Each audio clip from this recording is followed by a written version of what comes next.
known to evaluate D and L. They need to be known to evaluate D and L, and they usually come from either measurements, that is, you can put pressure sensors and stress sensors all around the airfoil. You can measure P and tau at a finite number of points, and we'll do examples like those. And you could integrate those values around the surface of the airfoil. That's one way to do it. The other way is to rely on computational fluid dynamics calculations. Either the pressure and shear stress, they have to come from a measurement or from a calculation. Once you obtain them, you can use equation 9.1 and 9.2 to integrate them over the area and compute drag and lift force. Okay, that's one of the things that we will address through numerical examples.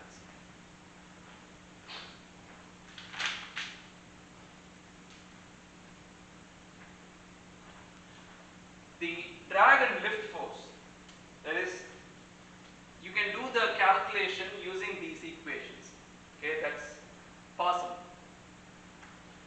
The other route to determine drag and lift forces, why do you bother evaluating P and tau and then doing the integration to get D and L and everything? Why do you bother? Why should we bother doing all that?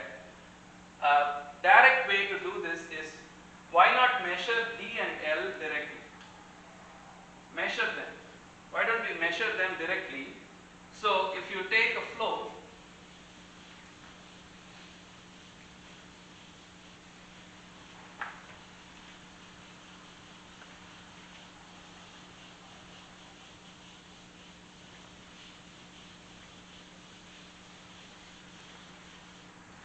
so D and L can be calculated if the pressure and shear stress distribution over a shape in a flow is known through measurements or computations. That is, if I compute P and tau, or if I measure P and tau, I can calculate D and L through equation 9.1 and 9.2. That's one way to do this. The alternate is to measure D and L, drag and lift of an object, as a function of flow parameters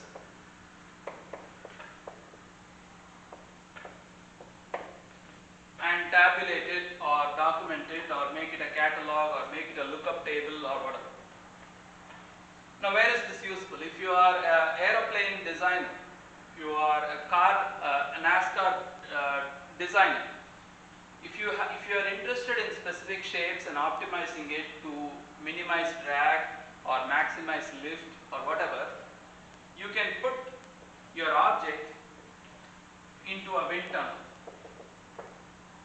A wind tunnel is a facility where you have a circulation system that will produce air at whatever desired velocity that you want, nearly uniform air that flows through a tunnel.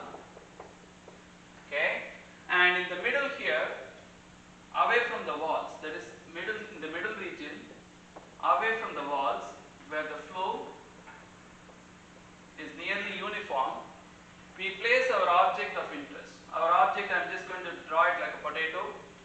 Our object of interest is placed in the middle, and it could be connected to force transducers.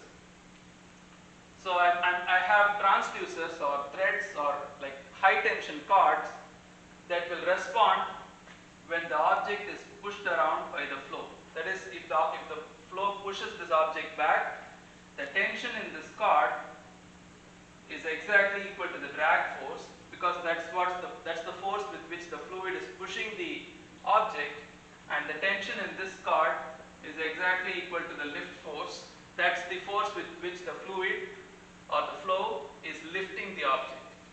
So no matter how you measure D and L, you can be very fancy. There are a variety of ways to record record forces, force transducers.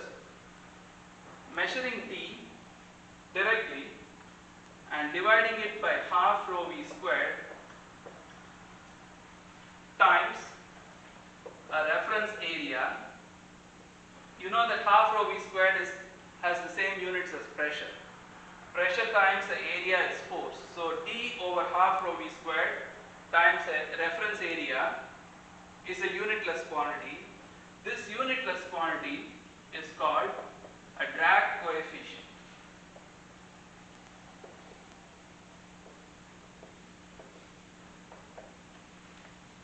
This unitless quantity is called a drag coefficient.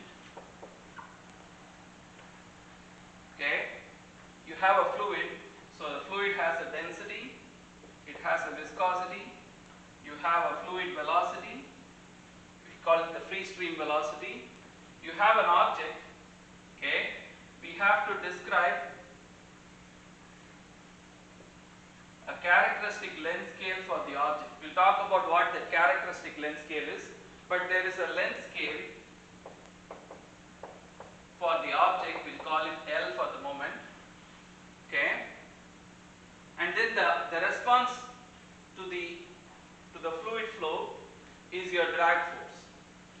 Drag force divided by half rho V squared times area reference is called the drag coefficient, and if you apply the methods of dimensional analysis, you will find out that the drag coefficient depends on the Reynolds number, and Reynolds number, as you know, is rho times velocity times the length scale divided by mu. We'll talk about this when we talk about flow around a sphere, but just know that the drag can be measured and tabulated as drag coefficients, which is basically a non-dimensional way of tabulating measured D values. You can do the same for the lift force, L divided by half rho U infinity squared times the reference area is called the lift coefficient, which also depends on the Reynolds number.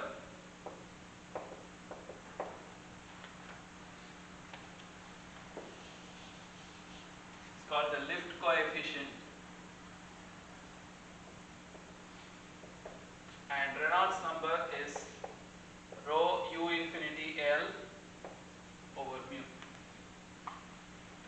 So these are practical ways to tabulate experimental data.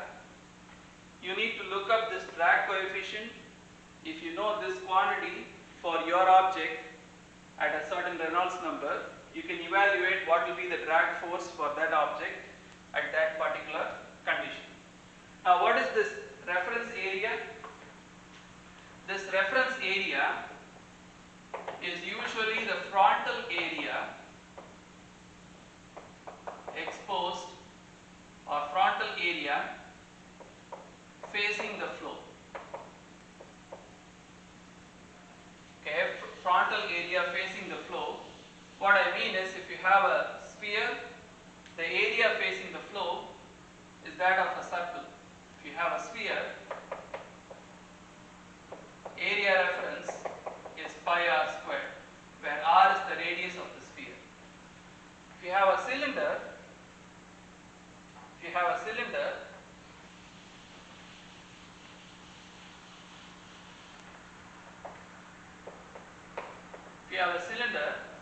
and this cylinder is facing the flow lengthwise, that is, here is the cross section, it is extending in this direction, and the flow is going over this way. So it would be the diameter of the cylinder multiplied by the length that extends outwards. So area reference in this case is D times L. Is the length that is extending outwards.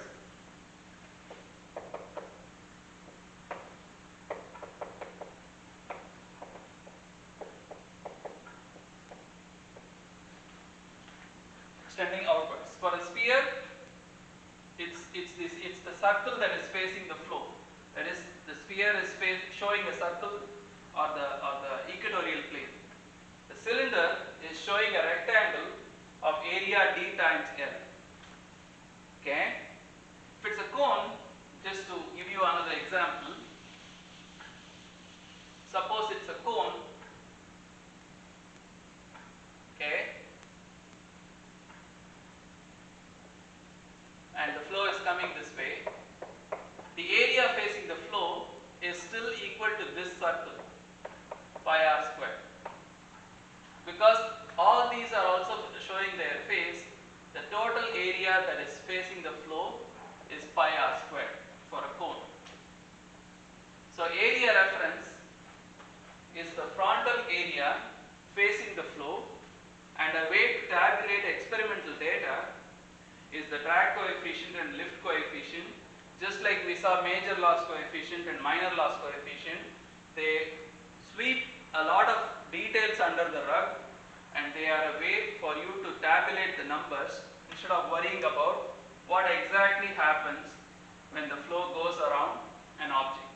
Okay, we are capturing the net effect of the flow physics through these coefficients. That's the utility of them, and we'll use them quite a bit in this unit, especially in unit 9.3 and section 9.3 and section 9.4. Okay.